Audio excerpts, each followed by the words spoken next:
Hey, this is John Leon Guerrero. Our guest today is Kelly Hillyer, who was at one time assigned the detail to keep watch over a very unusual prisoner, Saddam Hussein. While Saddam was in custody and awaiting trial, Hillyer looked after him day to day, kept him safe, provided for his needs, food, transportation, general well-being.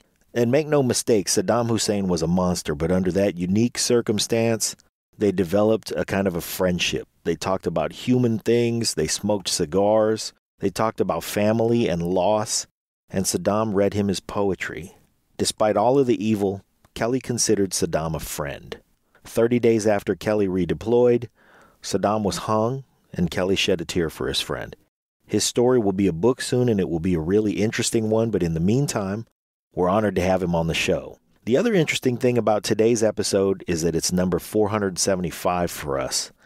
And by coincidence, this week is episode 475 for More Stories. And in case any of our listeners don't know, Jay Moore is kind of the godfather of our show. He gave us our opening bumper when we first started the show, and he's been a wonderful friend to Pete and to me, and he's introduced us to a lot of great guests and a lot of great listeners.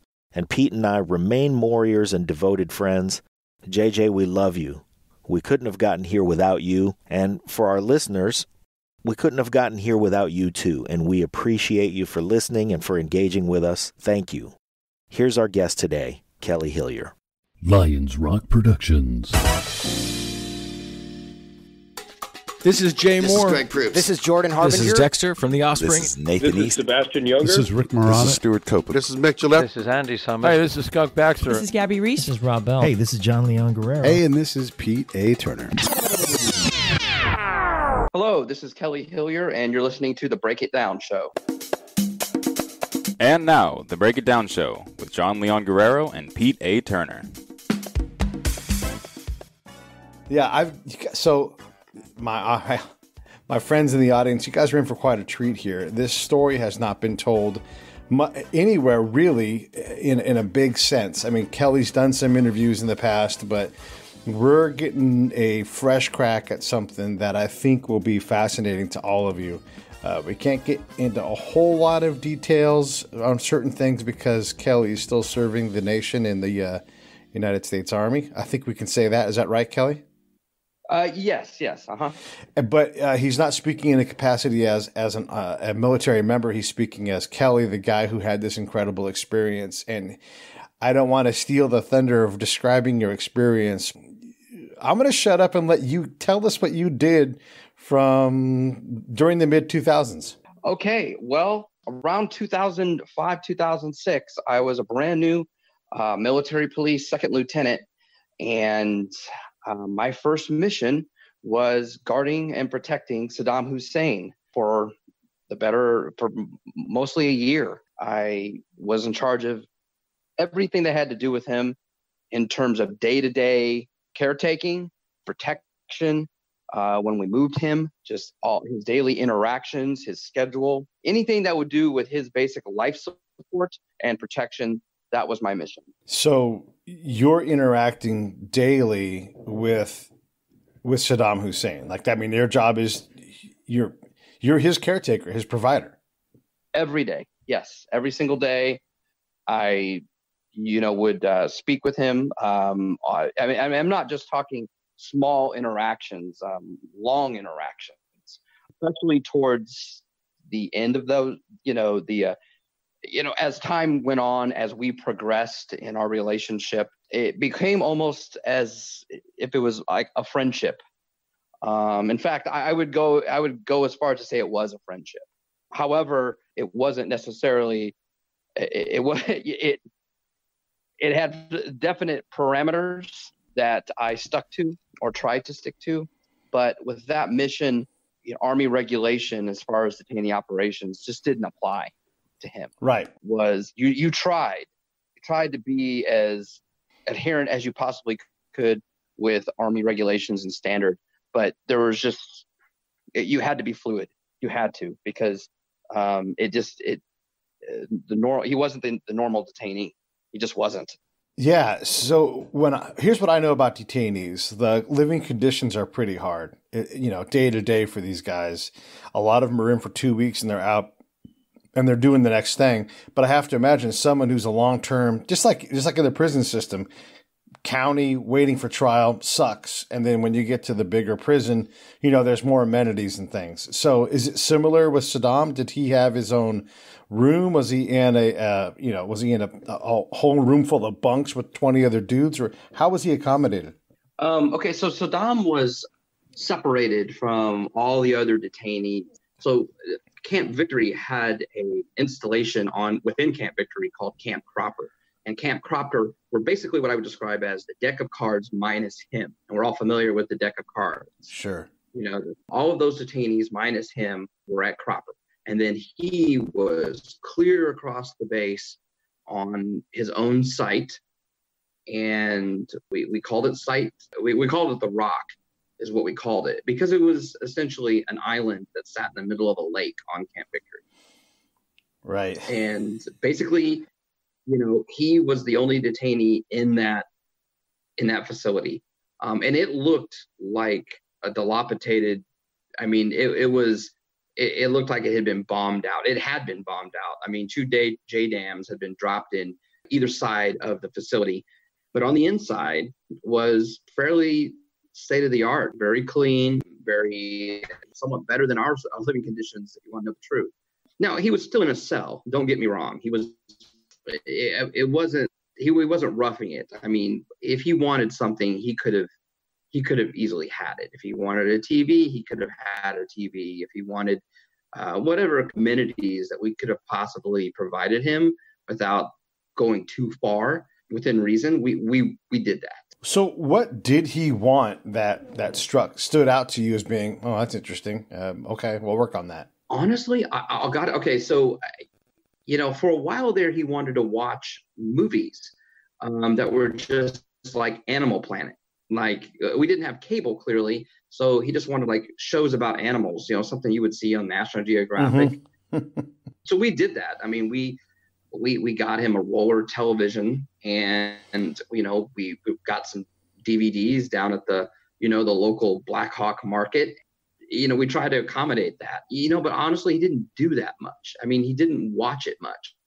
And I don't know if it was just to see if we would do it or whether he really wanted to watch it, because he really didn't watch it much.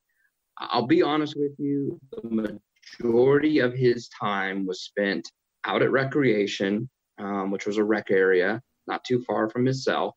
And he would just sit out there and he would write poetry on a long yellow legal pad and smoke his cigars or his pipe all day long. And, that's it. That's what he did. He's sitting around writing his poetry and everything. Did he ever go, hey, Kelly, this is a really good one. You got to read it. Oh, all the time. Okay. So it didn't start off that way. When I first met him, I was fairly intimidated by him. Not because he was trying to be, just because of who he was. Okay. Honestly, backing up, I started off at Camp Bucca, and then, which is a prison in the southern part of Iraq. It is. And I just did not like my company commander whatsoever. I didn't get along with him. I was kind of cross-leveled into the 414th Military Police Company out of Joplin, Missouri. So I was an outsider. I wasn't one of them. And so when I came into the unit, he didn't necessarily like me. I was a little more strict than the other platoon leaders and the way I did my, conducted business. And so I think I was just kind of a thorn in his side. And so we both found an opportunity to get out of each other's hair. And so when a mission came down that was in Baghdad, I volunteered for that. And I jumped all over it. I was like, let's go. Let's do this. Let's pack up all my boys, be in the platoon, and I'm going to Baghdad. And he was fine with that because he didn't know what the mission was anyway. Right. So once we got to Cropper that night, we arrived and we went into like the orderly room and they had us all sit down, the whole platoon of MPs, 40 plus. And they were playing the movie Hot Shots Part 2. The part where he's sword fighting Saddam. And so that's how we knew what we were getting ready to do. And so, we were bussed over to the site and, the windows of the bus were covered in newspaper. And then we went down for the night, and they said, tomorrow you're going to meet your mission. So the next morning I was greeted by the brigade XO, 43rd MP Brigade out of Rhode Island. And, I was really nervous. My XO looked at me and he was like, "You ready for this, LT?" So they all sounded like somebody out of The Sopranos. The whole unit did. They were National Guard. And I was like, "I guess I'll have to be, sir." Yeah. And he took me into the cell, and Saddam was sitting in there, legs crossed, legal pad, just writing, had his glasses on. Usually wears glasses, sitting on the tip of his nose. They opened up the cell and he stood up, and I said, and I did, the standard greeting, and for what Muslims do, you put your hand over your heart and all that. Mm-hmm. And I said, "Hello, sir. I'm Lieutenant Hillyer, and I'm going to be here to take care of you." I didn't know exactly how to present myself, and that just kind of came out, that I'm going to be here to take care of you, because it's a lot less threatening. Right. Sure. That makes sense. And I trust me, I was up all night long thinking about this moment. I didn't have any clue. I was like, what am I going to say to him? All I could say is, I'm going to go and try to be the least threatening as I possibly can. Because what the XO shared with me is that my job was to establish a relationship with him to be agreeable, because we needed to get him to court. A happy detainee is a compliant detainee, if that makes sense. Sure. Yeah, that makes sense. So the relationship, the interactions just became more frequent. And just like any relationship, two people start becoming more and more comfortable with one another. And, before you know it, I'm sitting down with him and we're smoking cigars. And this was all known. I mean, the chain of command knew this happened. And the reason it happened, he cut my first cigar. He lit my first cigar. Everything I know about cigar smoking to start was from Saddam Hussein. And that's how you interacted with him. That's how you got his guard down. That's how you became, you opened the doors to being social. And so it was just a thing you did. And it was myself, the XO, the deputy of the brigade. He also sat down with us. Not the brigade commander so much. For me, it was an everyday thing. Cigar smoking became an everyday part of my life. I don't do it now necessarily, unless it's just in a social setting, but it was an everyday thing for me during that deployment, only because that's what he expected. And he would wait up late at night for me to get back from meetings, and I'd be getting back at late, and my soldiers would be like, "Hey, Vic's waiting for you." And I'd look at my watch. I'm like, "What? It's midnight." I'm like, "Yeah, but he's got some poetry he wants to read to you." And I'm like, "Okay, go wake up George, our interpreter." And I would go wake him up, and George would be pissed, because he was like, "What? It's late. Why is this man ever asleep? He's 69 years old." Right. But we would sit in there, we'd light up cigars, and he would read poetry to me. So when you're talking about getting to know Saddam Hussein, first off, you get to say, "Oh yeah, Saddam Hussein taught me how to smoke and got me into cigars." That's pretty cool. When you're interacting with him, he had some command of English, or was it always interpreter only? No, he had command of English. Here's the thing. I always say either his English got better or my broken English got better. You know what I mean? Yeah. Because I and there were so many times where George was our interpreter. I just gave him a break, or I had to get a feel for, especially as we got closer and closer to court. Me and him could totally have conversations just like you and I are having. Mm-hmm. Mm-hmm. In fact, he used to make fun of me a lot because I use my hands when I talk. So he always thought that was funny. So, okay, and then you're getting into his poetry. Obviously, he's unloading a lot of things as he, works through this process of fighting for his life in court. and ultimately losing it, and those realizations have to come out in his poetry. What did you think of what he was writing? Do you recall any of it? Yes. Well, here's the thing. He didn't think he was losing. He didn't think anything was going to happen to him. I know he felt he was going to get out of this situation, because historically speaking, he has got out of that situation before. Okay. So it wasn't like it was all that new ground for him. He knew what he was, he knew about the situation. He was aware of it. And I think he thought he was winning, even though, what we saw on TV, or what everybody else saw on TV, what I saw in person was a man in a chaotic situation in the middle of a courtroom. But, he came out feeling pretty good after each court session. He always felt it was a win every time. So that didn't really come out in his poetry much. A lot of his poetry was about romance, was about women, about loving. It wasn't, my interpreter usually couldn't stand to interpret things that he wrote, because we would literally interpret almost everything that he wrote. He would get so mad. He'd be like, I can't believe this man doesn't talk like any normal person on the planet. And our interpreter gets so mad because right. It was so hard to translate all that. And he had meticulous handwriting, very, very small, neat, perfect handwriting. And you can imagine it's a legal pad. So, he would be there all day. So he had a lot of poetry to write. Mm-hmm. But it was always, sometimes it was about his daughter. Sometimes it was about his wife, or which wife. Sometimes it was just about love in general. So it wasn't about court.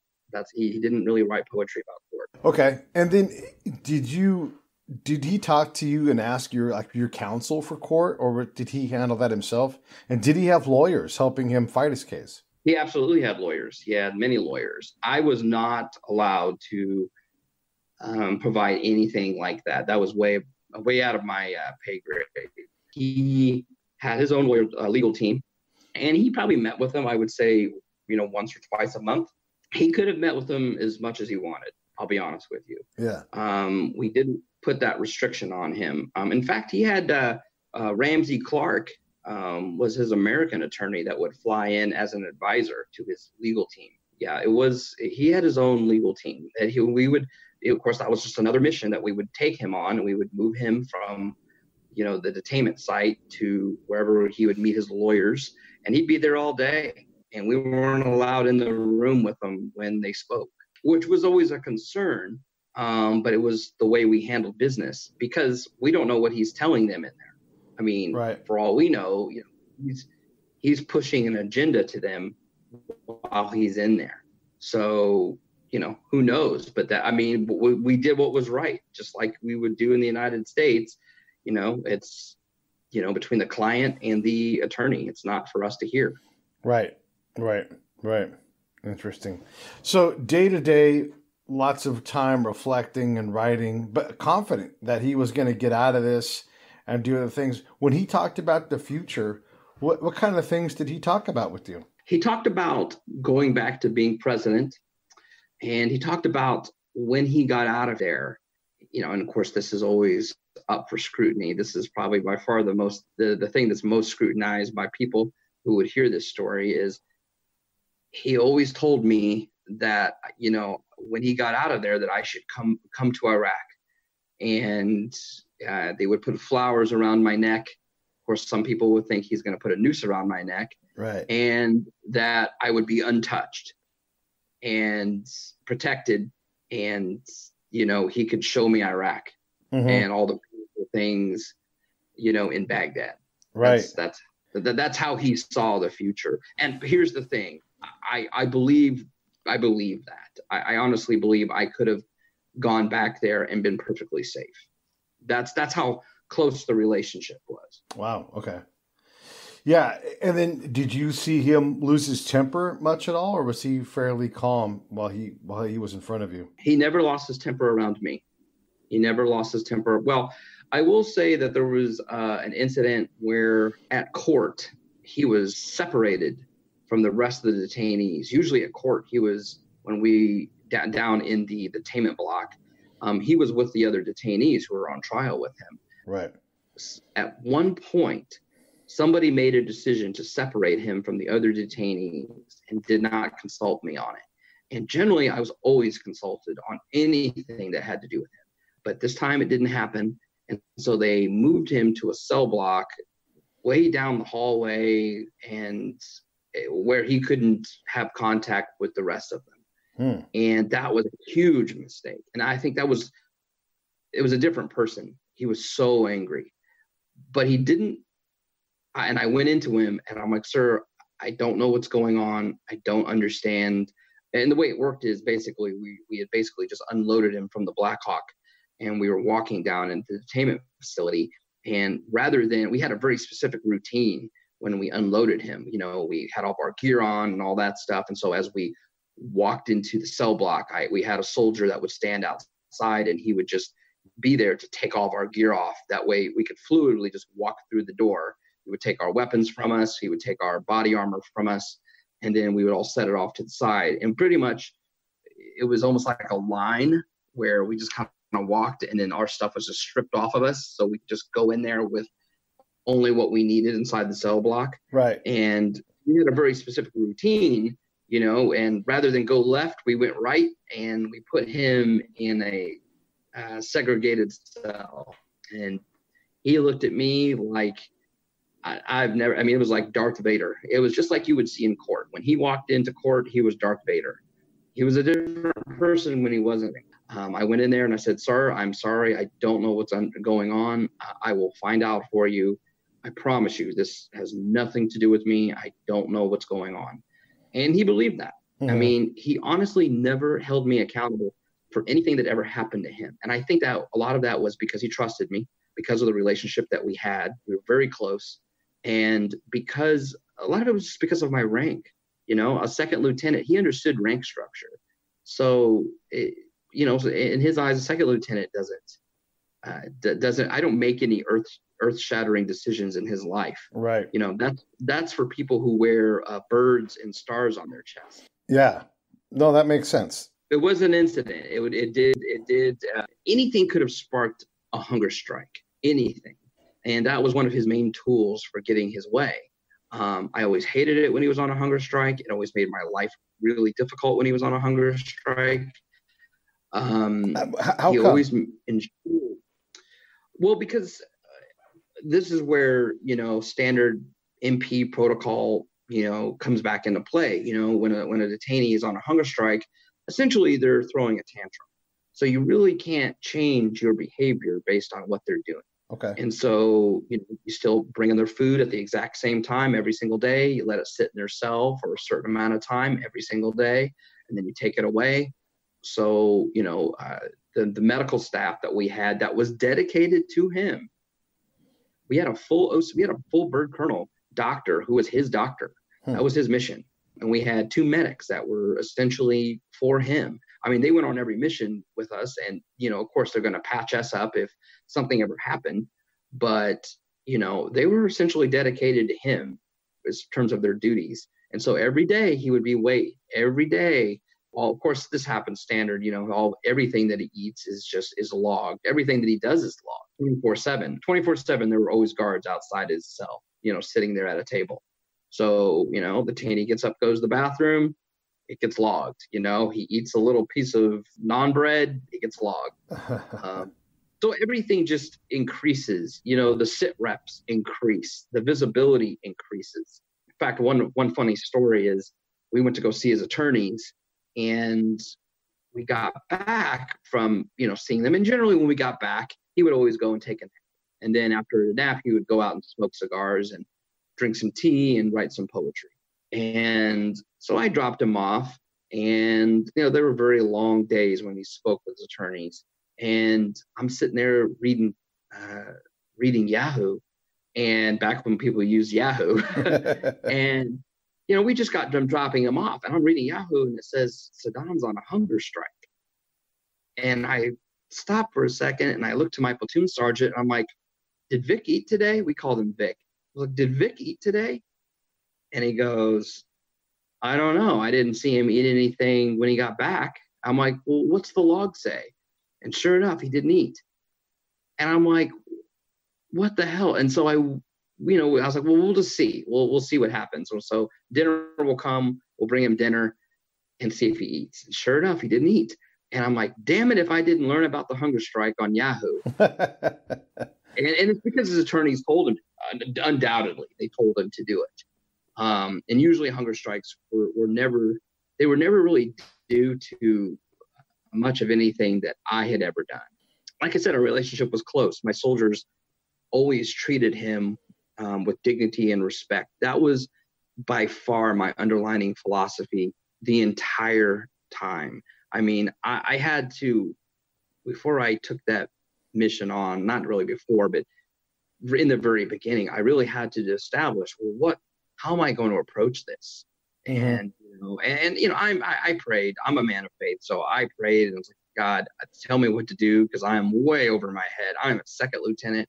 I was flipping burgers at Applebee's 8 months ago. Right. And so I don't know what I am doing. And, it just kept coming up, that I'm going to treat this person. I'm going to treat this person like a human being. I'm going to show him dignity and respect, especially, since Abu Ghraib had happened. That was a big black eye for the Army. And I remember getting out of military police school, and that was, briefing after briefing after briefing after case study on that, why it happened, and what could we have done differently to prevent that. And that just wasn't going to happen on my watch. But ultimately, the way I interacted with him was because of my own personal faith and beliefs. And I felt that, he is a human being, and, he deserves to be treated with dignity and respect, even if he didn't treat others with dignity and respect throughout his tenure as president of Iraq. What did you call him when you talked to him face to face? Most of the time I called him Sir. He answered to Vic if I wanted to, if he called, right. So some of my soldiers called him Vic. In the very beginning, I insisted that they all called him Sir. So that was always just part of the protocol. There was going to be no bossing him around, and you had to make him feel like he was in control. Okay. That's how I interacted. That was better than, I know there was an FBI interrogator who did all this crazy stuff, like not have a clock in the room, and when they were interrogating him and all this stuff. I didn't do any of it. I don't think he got much out of him either, honestly. It's kind of like that whole philosophy, you get more bees with honey than with vinegar. Sure. That's kind of the way it kind of works. It works. So, you let your guard down, you show that you're a little vulnerable, and he does the same. And, I think quickly, once he found out that I didn't have any agenda other than to take care of him, he trusted me. So 8 months before, you're flipping burgers in a restaurant, and how to be an MP, how to do detainee operations, but at some point your training and your preparation haven't prepared you for dealing with, the former president of a country.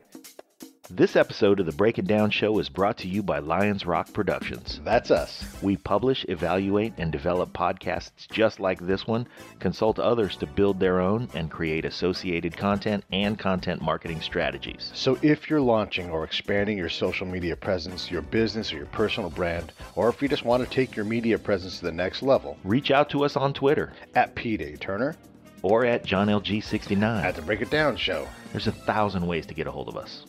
Now enjoy the show. But at some point, your training and your preparation haven't prepared you for dealing with, the former president of a country. So how did you write your own mental SOP? I mean, I know you talked about praying and everything, but kind of just, if you would describe that line where this is what, and you talked about earlier, how like the rules just didn't apply a lot of times. Give us an idea of how you sorted through all of that stuff. That's just, there's no book for it. Most detainee operations are very regimented. and I'm sure you already know that with your experience that, there's a set time for everything. And, honestly, the guards before us, they did that. And I remember reading some of the complaints. I mean, and they didn't have like serious complaints, but there was definitely friction between him and the guard forces prior to our arrival. In fact, that's why we were brought in, because for a while there, they actually had a chemical unit there, which was really weird. That's how short-handed the Army was for military police. Wow. They just weren't doing a good job. And, in my mind, I approached it as if I was more of his personal assistant. I know that sounds crazy, but that's how I was almost like his bodyguard and his assistant. Okay. And that seemed to work. All right.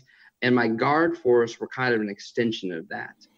So rather than, like I said, ordering him around, my guard force asked him to do things. And so to alleviate any kind of friction between them, because that also creates more problems when you start asking him things. I just kind of made his schedule fluid. So rather than have set times when he could take a shower or set times when he could go out to rec, there were no set times. He could do it whenever he wanted to do it. He was our only detainee. Why are we sticking to this stupid SOP where, he goes to rec at 1300 to 1400?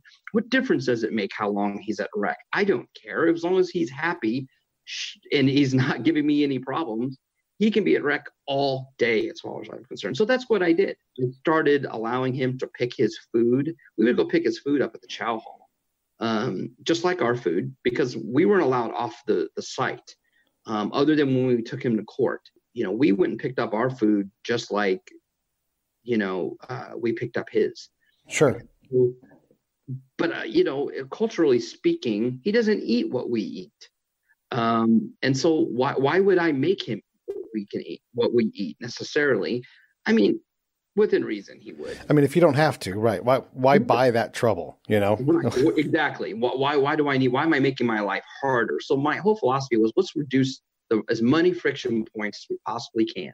So I started, sending George in every day with the menu and have him pick what he wanted, and we would just go get his food for him. Or up at Camp Cropper, they had a separate contractor who provided more of a Middle Eastern style detainee food. I forgot what they were called, Blue Star or something like that. I'm not really sure what they're called. We started, they didn't deliver it to us because it would look a little weird. Why is there like one detainee meal being dropped off at this Right. site? So we would just go up and get it. And, it was a 25-minute drive to Cropper from where we were at. But you know what? It's what we have to do to relieve a friction point. And so he would get what he was used to. He would get hummus and, lamb and rice and things like that, things that he was more accustomed to. I'm not going to make him eat pizza and hamburgers. I mean, why would I need why would I need him to do that if he doesn't have to do that? But you and I both know from our peers, there's people that would do that. They were like, fuck that guy. And they would punish him by not relieving these stress points. And that's probably why they weren't, they weren't in that mission.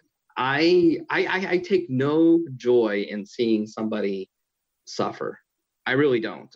Sure. And maybe that might be a hindrance, but, I kind of have a heart, and even, that's a point of guilt for me, because why do I have a heart when it comes to this guy? I mean, he killed hundreds of thousands of people, but on a human level, he's a human, and I'm not sadistic like that. So I don't take any pleasure off of seeing somebody in any kind of pain. So for me, it was better just to, it was also, like a stress reliever, for between us. It established trust between us. It's like, well, he could see that I was going out of my way to facilitate him.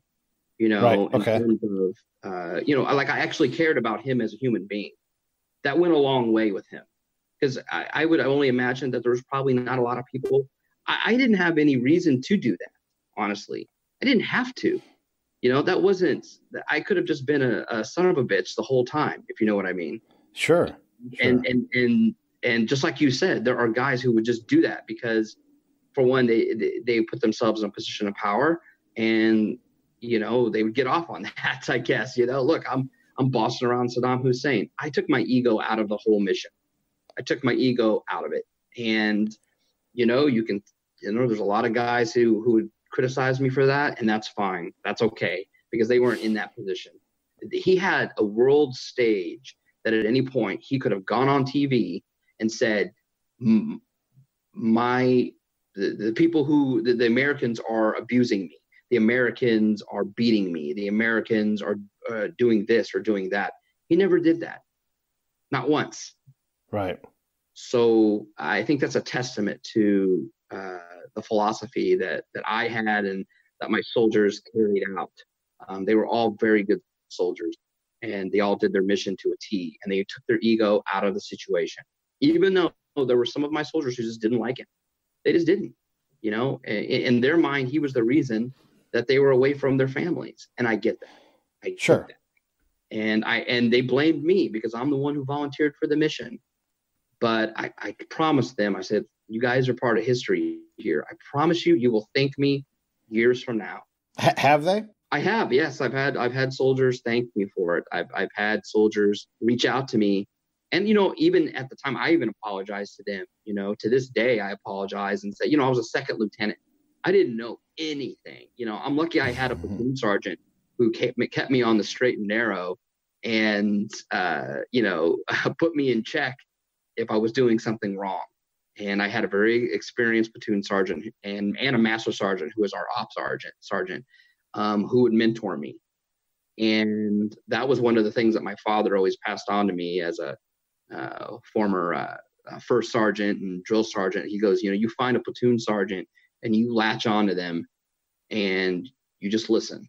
And that's what I did. I listened to my platoon sergeant. And he was one of the things that are always beneficial to missions concerning the reserves is you have so many people from different walks of life that are in the unit, or actually maybe just the same walk of life, but just, you know, different areas. So most of my guys were military, were not just MPs, but they were real cops.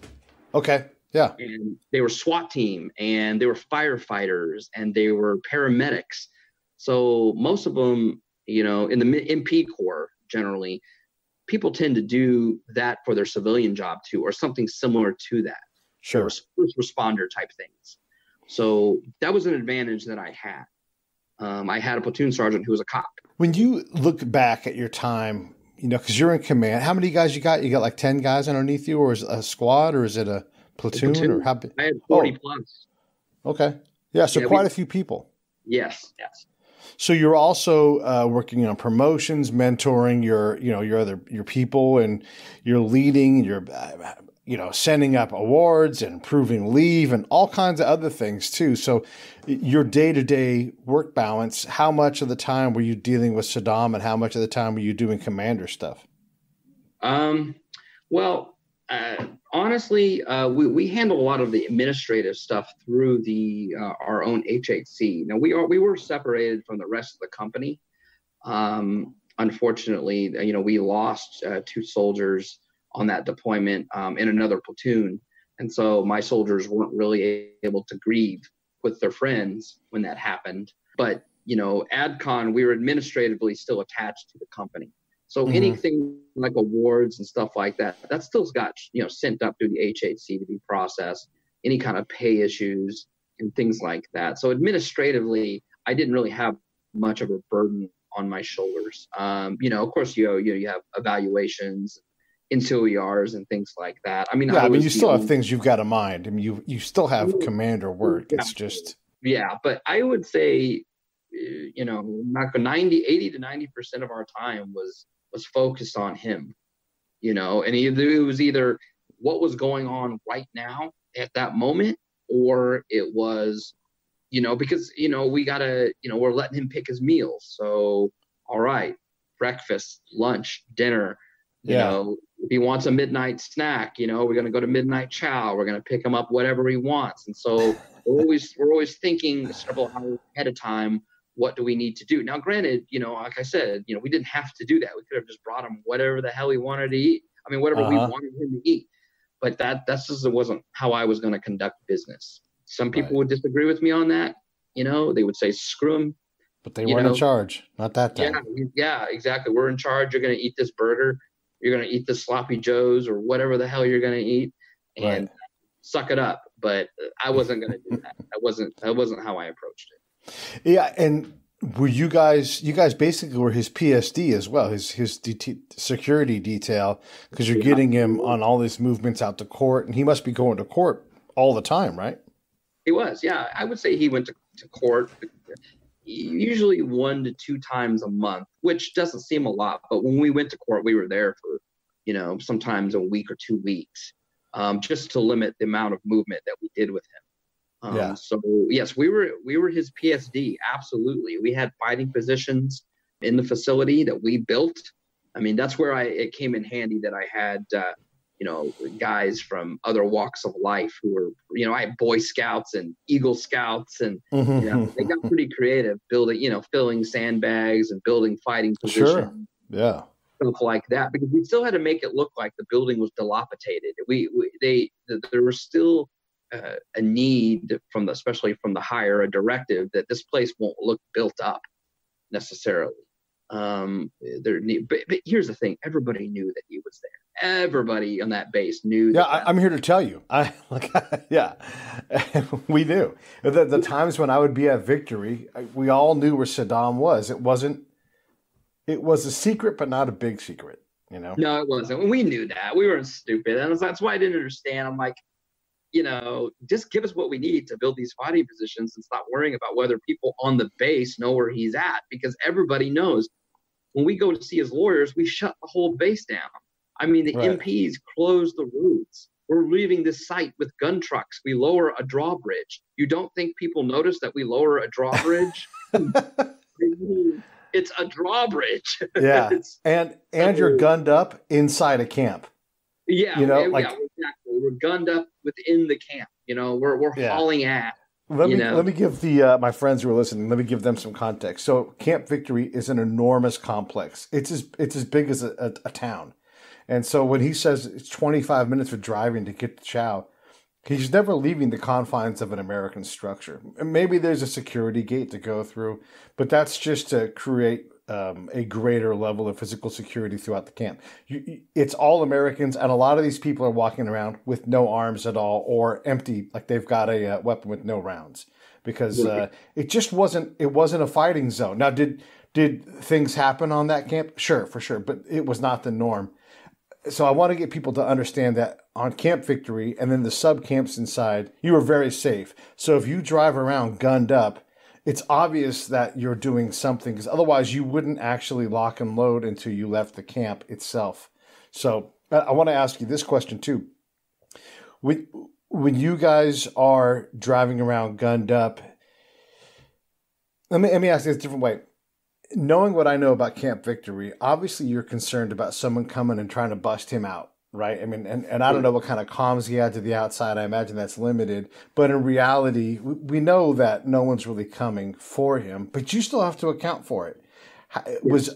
How much of your mission was you satisfying your hire that you were doing what you had to do to keep the Vic safe and protected and incarcerated? Oh, all the time. I was not exempt from PowerPoint presentations. Not at all. And, within the base, in all fairness, there were still Ugandans who handled the security. You had local nationals on the base that were authorized to be there. There was literally a woman who was kidnapped and raped repeatedly on that camp.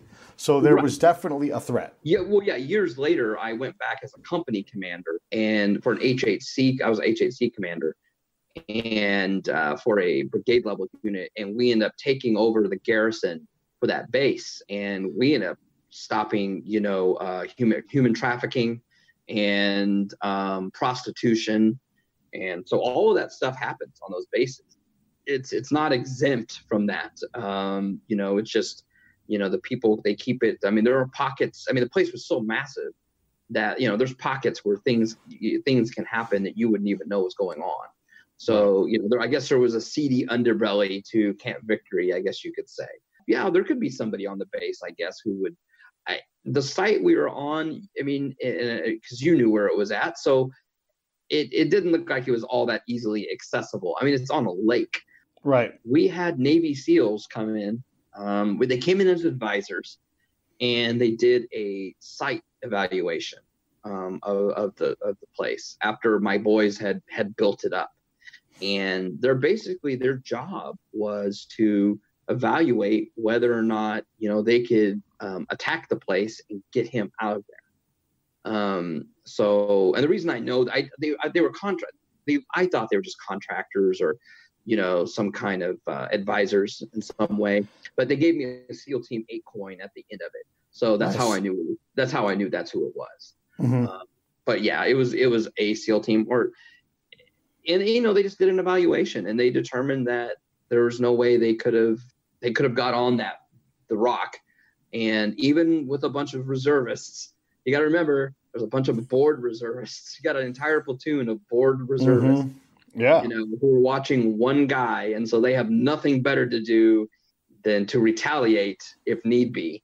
And they were starving to see some action. So yeah, the SEALs determined that would have been a suicide mission. Not because we were necessarily, of course, we're not trained like SEALs are, but when 5 or 6 guys or however many it was they're not going to stand much of a chance against a platoon of 42.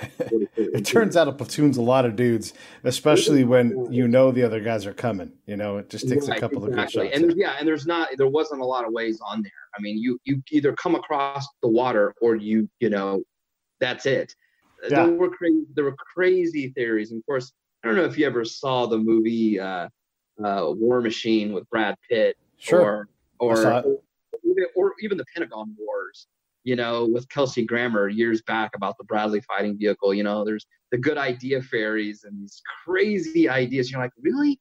It's like you're a general and you're coming up with this crazy scenario where someone's going to come in on a hang glider and stack him up. And I'm like, he is behind layers and layers of concrete and door after door. We have night vision goggles, and my guards were out there 24/7.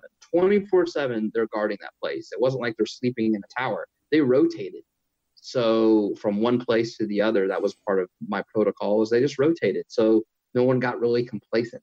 And then, now all of our missions to court were off base. Not everything was on base. Some of them. Sure. That's in Baghdad proper, not on the camp. Right. Yes. That was down in the green zone.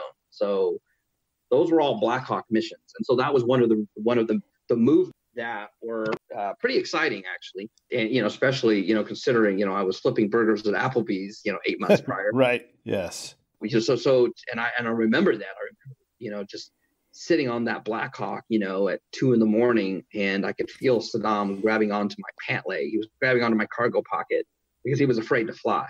So sometimes he would grab onto my cargo pocket. Sometimes he would grab me by the hand and hold my hand. And, in that culture, they're not bashful about holding hands. Right. Right. And so sometimes he would just do that. He would just hold my hand because he didn't like to fly.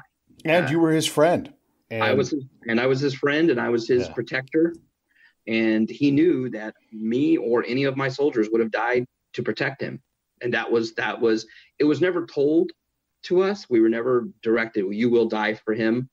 But it's kind of an unspoken, implied task, to use military terminology. It was an implied task, so that was the intent. We all understood what was going to go down. If that Black Hawk went down, we had to do everything we could to protect him and to get his if he was hurt, or we had hospitals mapped out. We knew the route. So if the bird went down, we could determine where we were at in the city and the fastest way we could get to him. Of course, there was, we had gunships, Apache gunships, on either side of us, escorting us.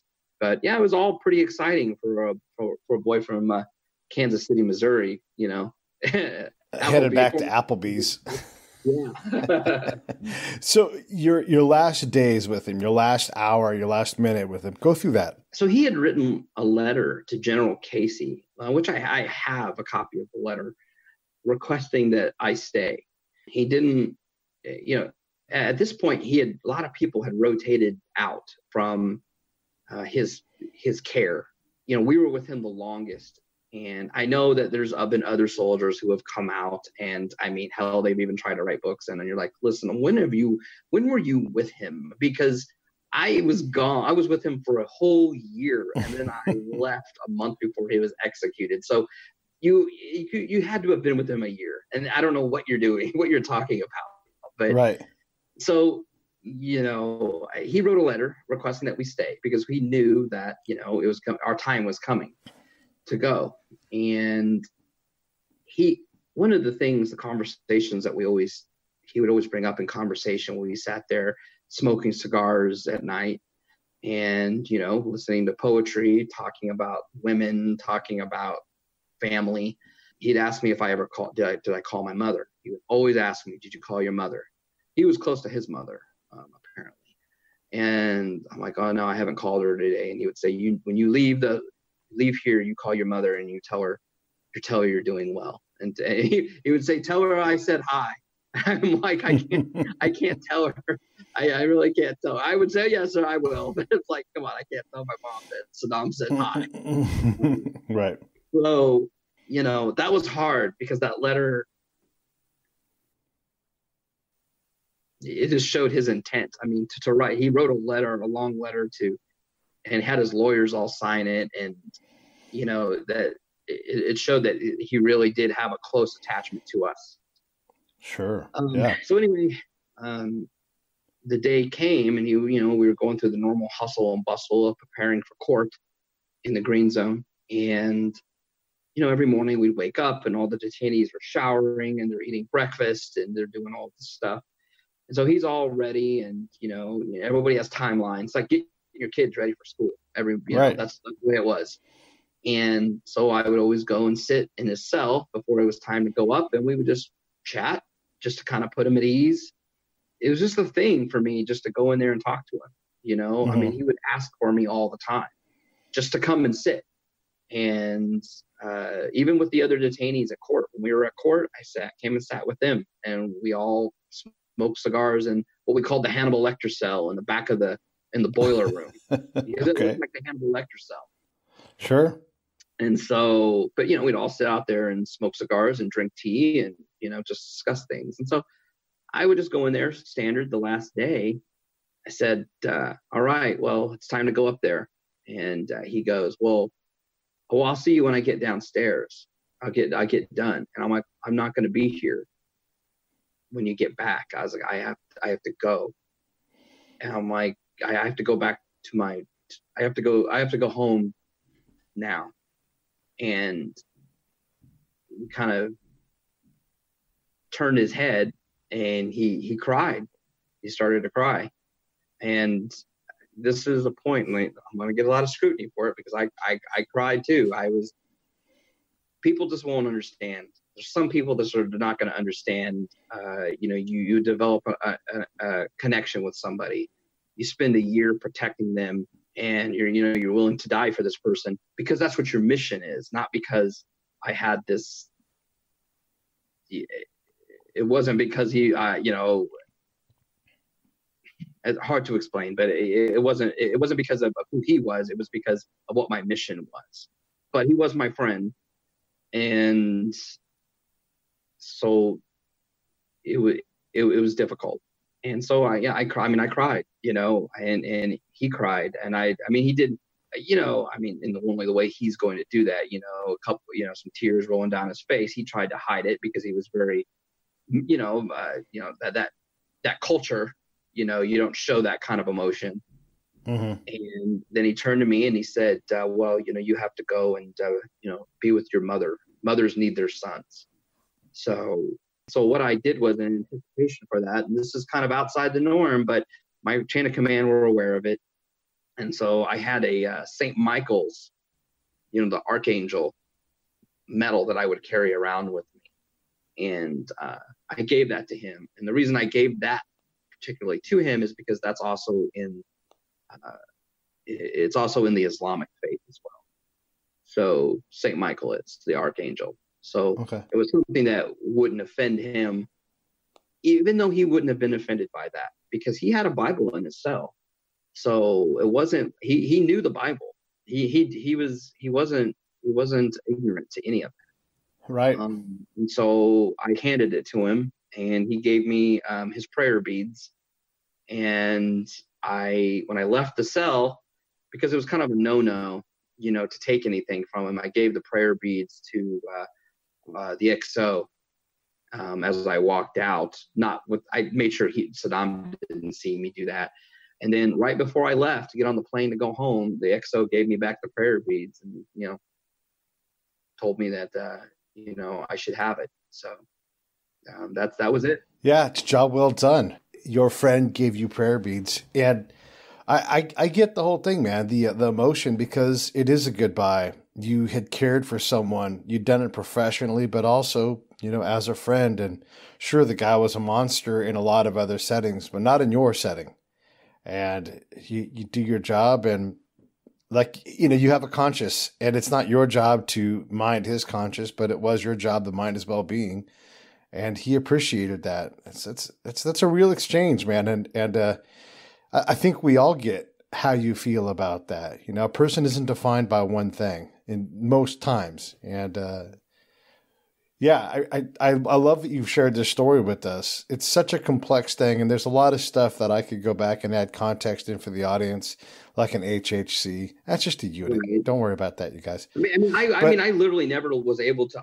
I never greeted him. It got to the point where I was never greeted or said goodbye to him without getting a hug, and that was standard thing: a kiss on the cheek and a hug from him. Whenever I would walk into the cell, I'm very animated when I talk. So when I used to talk to him, I would just talk to him like I was talking to anybody. And so I'd walk into the cell and I'd be like, "Hey, what's going on?" And he would respond with that. Hey, LT, where are you be? You've been gone too long. I mean, it was literally like that. And the U.S. used to give me hell for it, because we would arrive at court and they're watching on the camera as I set up his cell when we first arrived, the way he liked it. He had a certain way he liked things. And like I said, just making him agreeable. And then he would give me this hug before I went up to the ISOC and reported to him. I reported to them, and they would just clap and laugh their ass off. They thought that was just the funniest thing, that he would give me this hug and this kiss on the cheek. I mean, it was just ribbing. It wasn't anything, sinister. They were just ribbing me for it. There was nothing I could do, because I was the only one that could go down there and talk to him. If something went wrong in court, they weren't allowed to go down there and talk to him. It had to be me and my guys. So, and which actually they used to take bets on how long it took him to get thrown out of court, but I wasn't allowed to participate because I had undue influence on that whole situation. So 30 days later, your friend gets hung. How did you deal with that? Well, okay. So I was at home with my girlfriend at the time. We're sitting on the couch, and we're just watching TV, and all of a sudden, breaking news, comes across the TV, and Saddam is being escorted to the gallows, and it was the hardest. It was so hard. Sorry. To watch that. I didn't watch the whole thing. I didn't watch him hang. I just I watched it as he was getting escorted, and of course there was all this chaos and people yelling, and I haven't watched it many times, and I just again, started to kind of tear up, and my girlfriend at the time, she had no clue what I did. My family didn't know what I had done. And I couldn't tell him. And I don't think that it felt like I didn't sleep for weeks after that. Sleep for weeks. And it was everywhere. It was on the front page of the newspaper for weeks, or there was always something about that. And it was even kind of a little bit before the internet really, really kind of blew up in a way. I mean, it wasn't what it was, today. So, when something like significant like that happened, it was just out there, and it was hard to escape from it. It was hard, to this day, it haunts me. It really does. There was a lot of animosity about me in that mission. And I guess from the other platoons in the company, and they would one time they sent me a condolence card, and I opened up the condolence card, and it was a picture of him dead, laying on some kind of a gurney or something like that. Clearly he had been hung, and they had put that in there, and as a joke, I mean, they knew it was going to get to me, though. They knew that. They could have been, could have been, jealousy. A lot of people wanted that mission. A lot of people did not want a second lieutenant in that position. They just didn't want it. But, it is what it is, I mean, it's. Mm-hmm. Well, it sounds like they picked the right guy for the job. Being able to keep your guys in check, because it's easy to have one guy go a little rogue on you and undermine the whole mission, and easy to give in to hate and ego. But even as a lieutenant, you managed your guys. I was paranoid. I'll tell you, I was up at all hours of the night when we had that mission. So, and when we were at court, I slept while he was in court, but when he was out of court, I didn't sleep. I was up. So my sleep times were when he went into the courtroom, and then when he came out and he was up and moving around under my control, because when we had court, we would hand him off to the Iraqi guards. So, oh boy, if you notice, if you look at any footage, there were no American soldiers in any of that footage. We weren't allowed in the courtroom. We would hand him off to them, and then they would hand him back after it was over with. I was always up, and so there was never a time because I always thought that was a big deal in terms of what happened in Abu Ghraib. Is like, there's the leadership. Where was the leadership? Like, why weren't they? Didn't anybody notice all this stuff going on after hours? Right. Seriously, my soldiers never knew when I was up, or when I had weird sleep patterns. So I could walk in at 3 a.m. and check in on them. Well, but Kelly, and I don't want to take too much more of your time, and I do appreciate you telling us this incredible story. Can't wait for the book, and when it gets ready to come out, you and Bob should come back on. By the way, Bob Vera helped set this up, and we just kept working on the schedule, and Bob wasn't able to get there for this one, so we appreciate Bob. But what's remarkable to me is that when you look at your concerns, and I love to ask commanders the very question you just answered already, what kept you up at night? Because there's always something for a commander. And what you wanted to do was basically not fail your charge. Your charge was to care for Saddam Hussein, and you slept with that goal in mind when we all do sleep in combat zones, which, as you know, is not all that much.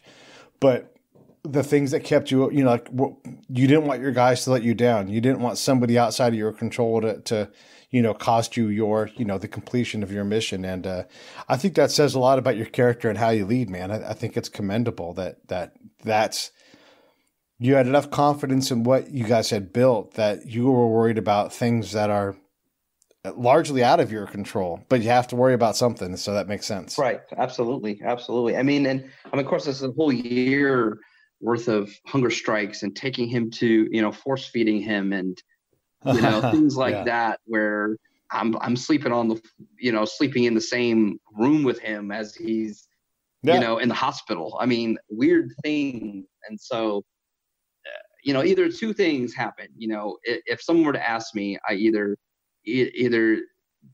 they don't believe me, or when they finally do hear the story, they think, well, there's no way you could be making this up.